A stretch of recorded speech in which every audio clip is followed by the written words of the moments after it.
आपने mother Teresa का नाम सुना होगा या फिर आज काम कर रही ऑर्गेनाइजेशंस जैसे Red Cross, MATW, Red Crescent, Khalsa Aid वगैरह का।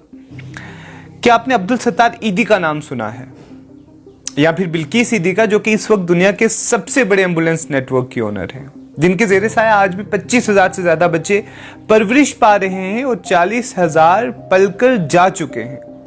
अस्सलाम वालेकुम। आज हम बात करेंगे ईदी फाउंडेशन की या अब्दुल सत्तार ईदी की, जिन्हें दुनिया का सबसे अमीर तरीन गरीब इंसान कहा जाता है, the richest poor man of the world, क्योंकि एक वो इंसान जिसके पास कोई रिसोर्स नहीं था और उसने उस लेवल पर जाकर लोगों की हेल्प की है कि जिसकी कोई एग्जाम्पल हमें नहीं मिलती है।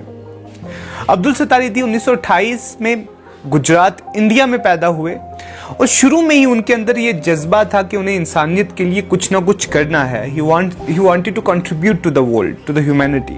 पार्टीशन के वक्त अब्दुल सत्तार ईदी गुजरात से कराची, पाकिस्तान चले गए और वहां पर जाकर उन्होंने एक छोटा सा बिजनेस ओपन किया, क्लोथ का बिजनेस ओपन किया। तो 1951 में उन्होंने एक डिस्पेंसरी कायम की इंडिपेंडेंटली, जो कि बुनियाद बनी ईदी ट्रस्ट की।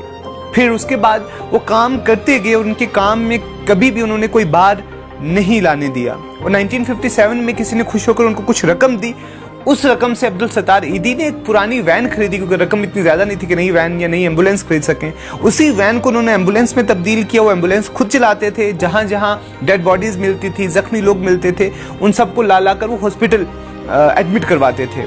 तो यहां से शुरू हुआ अब्दुल सत्तार ईदी का एम्बुलेंस के रिलेटेड काम।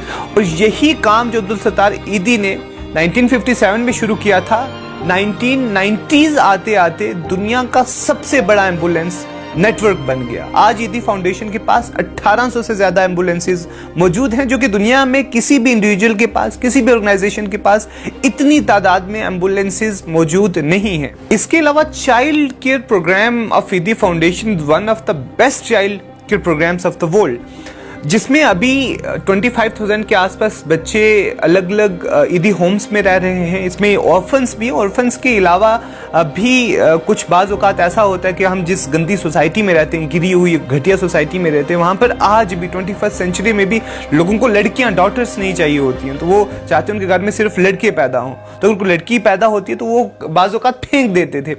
अब्दुल सत्तार ईदी को ऐसी ही एक बच्ची किसी डस्टबिन में पड़ी हुई मिली थी, जिसके बाद उन्होंने अपने घर के बाहर एक झूला लगा दिया कि अगर आपको बच्चे नहीं पालने तो मत पालें, मगर उनको कत्ल मत करें, उनको फेंके मत, उनको इस झूले में डाल दें, हम उनको पालेंगे। या फिर ये सिर्फ ऑर्फन्स के लिए भी था, या जो लड़कियां जिनको पसंद नहीं करता है हमारा मुआशरा, है ना, बदकिस्मती से, उनके लिए भी था। और उसके अलावा जो आउट ऑफ वेडलॉक बच्चे पैदा होते हैं उनको भी कत्ल कर दिया जाता था। तो अब्दुल सत्तार ईदी ने उसके लिए भी झूले लगाए कि अगर आप उन बच्चों को नहीं पालना चाहते हैं तो आप इस पे डाल दें, जिसकी वजह से अब्दुल सत्तार ईदी पर बहुत ज़्यादा क्रिटिसिज्म भी हुआ। जो इंतहा पसंद मौलवी थे उन्होंने अब्दुल सत्तार ईदी पर फतवे आयद किए कि यह हराम के बच्चे पाल रहा है, यानी कि उनकी सोच के मुताबिक, उनकी लॉजिक के मुताबिक कम तादाद में ही मगर मौजूद ज़रूर थे कि अगर माँ बाप ने कोई गुनाह किया है, यानी कि अगर आउट ऑफ वेड लॉक जाकर किसी ने अगर कोई बच्चा पैदा किया, इंटरकोर्स किया, जिससे बच्चा पैदा हुआ है, तो उसकी सजा उस बच्चे को दी जाए, उसको कत्ल कर या उसको कूड़ेदान में फेंक कर, डस्टबिन में फेंक कर। ईदी फाउंडेशन के ईदी सेंटर से पाकिस्तान के अलग अलग सिटीज में ओल्ड एज होम्स हैं या ऑर्फनेज होम्स हैं, चाइल्ड केयर होम्स हैं, डिस्पेंसरीज हैं, और उनकी जो सर्विसेज हैं ग्रेव यार्ड के रिलेटेड वो बहुत एक्स्ट्रा ऑर्डिनरी है। अभी तक ईदी फाउंडेशन 2 लाख से ज्यादा डेड बॉडीज दफना चुकी है अलग अलग कब्रिस्तानों में। और उसके अलावा एयर एम्बुलेंसेज भी इंट्रोड्यूस करवाई है, ईदी साहब ने खुद करवाई थी। यानी कि एक इंसान जिसके पास कोई रिसोर्स ऑफ इनकम नहीं था, और उस इंसान ने जो इनिशिएटिव लिया और आज उस फाउंडेशन ने वो काम कर दिखाए जो पाकिस्तान की हुकूमत भी ना कर सकी।